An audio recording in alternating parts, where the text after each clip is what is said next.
معزز ناظرین، آپ سے گزارش ہے کہ احادیث سے استفادہ کرنے کے لیے ہمارے چینل لائف اینڈ حدیث کو سبسکرائب کر لیں اور بیل کا بٹن پریس کر کے آل پہ کلک کر دیں تاکہ نئی آنے والی ویڈیو آپ تک سب سے پہلے پہنچ سکے۔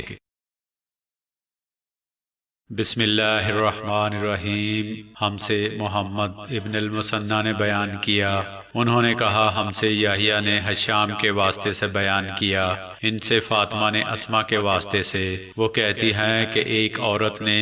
رسول کریم صلی اللہ علیہ وسلم کی خدمت میں حاضر ہو کر عرض کی کہ حضور فرمائیے، ہم میں سے کسی عورت کو کپڑے میں حیض آ جائے تو وہ کیا کرے؟ آپ صلی اللہ علیہ وسلم نے فرمایا کہ پہلے اسے کھرچے، پھر پانی سے رگڑے اور پانی سے دھو ڈالے اور اسی کپڑے میں نماز پڑھ لے۔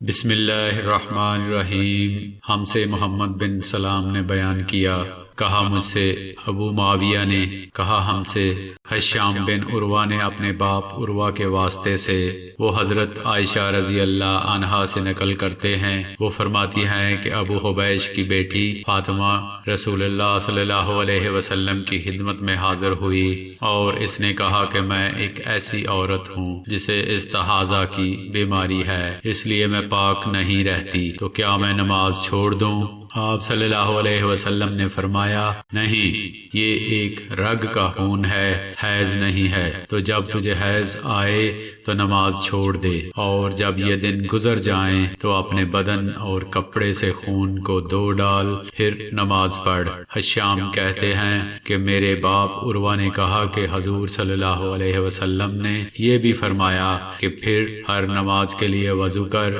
یہاں تک کہ وہی حیض کا وقت پھر آ جائے۔